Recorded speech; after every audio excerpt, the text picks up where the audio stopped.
मोदी जी की संसद चल रही है वो एक झूठी संसद है, एग्जैक्टली झूठी संसद है। क्योंकि जिस दिन ये बिल पेश किया गया था उसमें से बहुत सारे सांसद ऐसे हैं जो किसानों के बेटे हैं। उसके बाद जब ये बिल पास हुआ और किसानों ने ये कहा कि ये तीनों कृषि कानून वापस लिए जाएं, उसके बाद उन्होंने बोला कि हम किसानों को सपोर्ट करेंगे।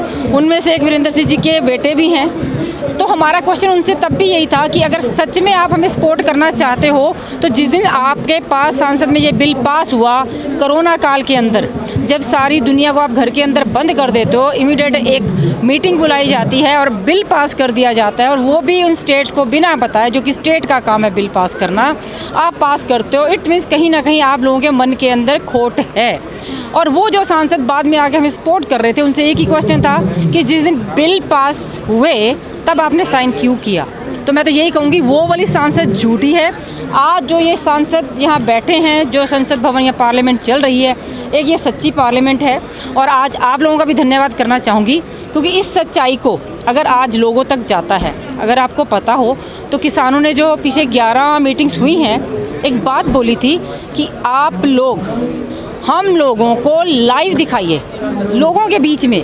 अगर आप हमें लाइव दिखाते हैं तो लोगों को भी पता लगेगा कि इस कानून के अंदर गलत क्या है और हम क्या चेंजेस करने के लिए या क्यों इसे कैंसिल करने के लिए आपसे कह रहे हैं। पर ये सरकार तब भी नहीं मानी।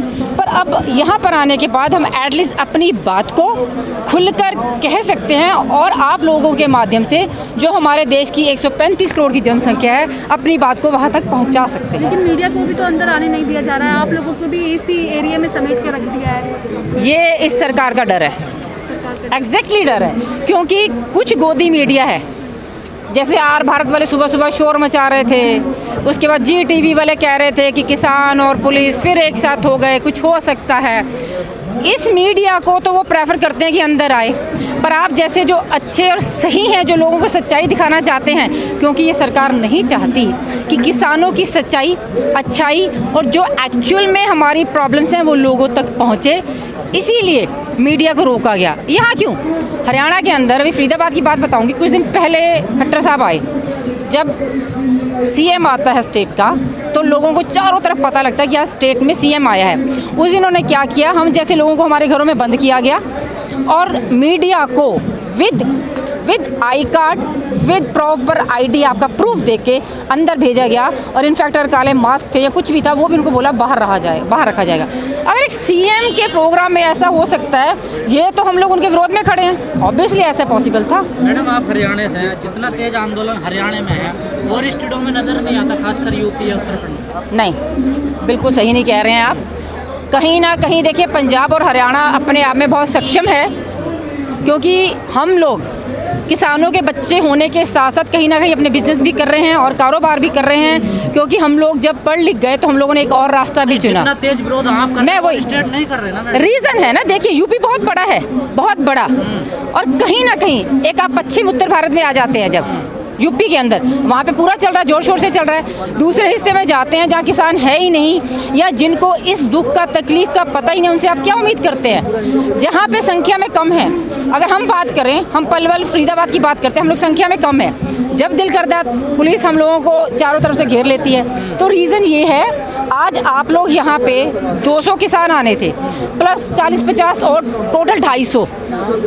इससे कहीं ज़्यादा आज मीडिया यहाँ मौजूद था और उससे कहीं ज़्यादा चारों तरफ बैरिकेड्स लगे हुए हैं। और अगर आपने यहाँ से जंतर मंतर की तरफ राइट टर्न करेंगे, वहाँ से बैरिकेड लगे हुए हैं और आपको बाहर जाने का अनुमति भी नहीं दिया जा रहा है, अंदर आने का भी नहीं दिया जा रहा। मैंने उनसे एक बात की, हम लोकतंत्र की बात करते हैं, डेमोक्रेसी की बात करते हैं। अगर हम बात डेमोक्रेसी की करते हैं तो क्या आज एक वोटर हैं हम इस देश के, तो क्या हमें राइट नहीं है इस सड़क पे चलने का? हम टैक्स पेयर नहीं है, हम टैक्स पेयर भी हैं, हम वोटर भी हैं, डेमोक्रेसी की बात भी करते हैं। तो जब आप लोगों को आपकी सड़क पे ही चलने से रोक दिया जाएगा, तो इस प्रोटेस्ट के लिए तो आज सरकार, मोदी सरकार की उल्टी गिनती शुरू हो चुकी है, क्योंकि मोदी सरकार किसान विरोधी है। और बहुत जल्द पूरा भारत इनको दिखा देगा कि हम आपके अगेंस्ट थे और अब आपकी सरकार, end of this government, BJP government. Madam, क्या रीजन रहा जो सरकार आपकी बात नहीं सुनने के? किसान आंदोलन को कमजोरी है सरकार के पास? जी नहीं, मैं तो एक बात कहना चाहूँगी, ये तानाशाह की सरकार है।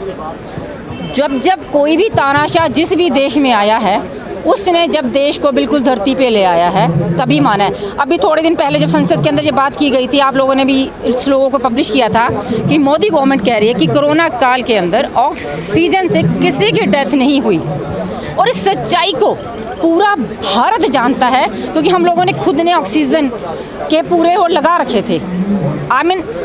जब आप कह रहे हो ऑक्सीजन की कमी नहीं है, इतना बड़ा झूठ जिसे पूरा वर्ल्ड जानता है, अगर मोदी सरकार बोल सकती है तो हमें दबाने के लिए, एक कुछ लिमिटेड लोगों को दबाने के लिए गवर्नमेंट को कुछ भी नहीं चाहिए, वो कुछ भी बोल सकते हैं। आपको नहीं लगता मैडम किसान नेताओं से कोई चूक हो गई? बिल्कुल नहीं हुई है, वो बहुत शांति के साथ पिछले 8 महीने से आज आप यहाँ खड़े हैं इतनी गर्मी के अंदर, बारिश भी आई। अभी जब 26 नवंबर को चले थे, आज 28 नवंबर को सड़कों पे इतनी ठंड में सोए थे, इतनी ठंड में ऊपर लेने के लिए कुछ नहीं था।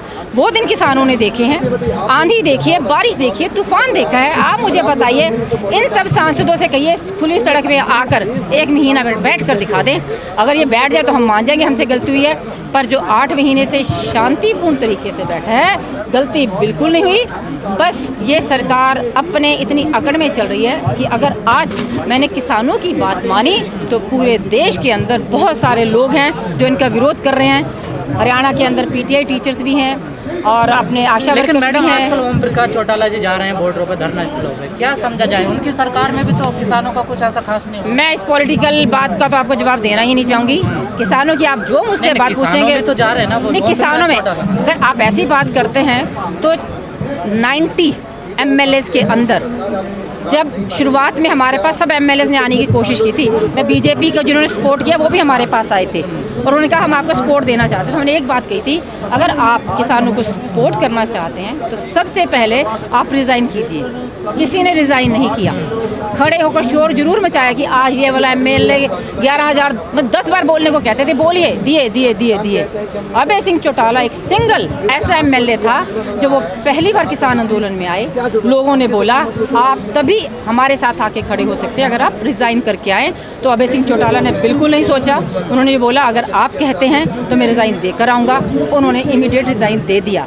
जब एक MLA हो तो बहुत सोचना पड़ता है, तो फिर भी रिज़ाइन दिया ना, हिम्मत चाहिए थी। अगर वो किसान हितैषी हैं तभी रिज़ाइन दिया, तभी आगे किसानों के साथ खड़े हुए। क्या समझा जाए इन लोगों का भविष्य कुछ है हरियाणा में? अगर आप मुझसे पॉलिटिकली बात करना चाहेंगे तो मैं कहूँगी कि प्लीज़ यहाँ से आज किसान बैठा है, किसानों के बारे में हम बात करें तो ज़्यादा अच्छा है कि किसानों का भविष्य क्या है। किसानों का भविष्य ये है, अगर आज जिनके पास ज़मीन नहीं है, प्लीज़ आप लोगों के पास ज़मीन है, अगर आज आप नहीं जागते तो आने वाली आपकी नस्लें, क्योंकि ये थाली की बात है, हमारे घरों की थाली में से धीरे धीरे ये बीजेपी सरकार अन्न खींचती जा रही है। और अगर आज भी हम नहीं जागे और इसके विरोध में नहीं खड़े हुए तो हमारी थाली का अन्न भी एक दिन हमसे खींच लिया जाएगा। संयुक्त मोर्चा के जो किसान नेता उनमें भी कुछ अंतर मतभेद हैं क्या? भाई परिवार एक है, आपके परिवार में भी जब आप 10 लोग इकट्ठे बैठते हैं तो कई बार आपस में भी हमारे लड़ाई झगड़े हो सकते हैं, तो क्या इसका मतलब परिवार अलग होता है? ऐसा नहीं है, हम सब अपने अपने विचार व्यक्त करते हैं। हो सकता है किसी को किसी का विचार ना पसंद है, बट नहीं, वो कमजोरी नहीं है। इन द एंड हम सब की एक ही बात होती है, हम सब एक हैं। जो आगे के हमारे नेता तय करेंगे रणनीति, हम लोग उनके साथ, उनके पीछे खड़े होकर उन्हें पूरा सपोर्ट करेंगे। 5 सितंबर को एक पंचायत होने वाली है, क्या कोई पार्टी उर्टी का आगाज हो रहा है? नहीं, अगर आगाज़ होना होता तो बहुत पहले हम लोग खड़े हो चुके होते। किसान आगुओं का यही कहना है कि हम कोई पार्टी नहीं बनाएंगे और हम लोग किसी पार्टी को सपोर्ट भी नहीं करेंगे।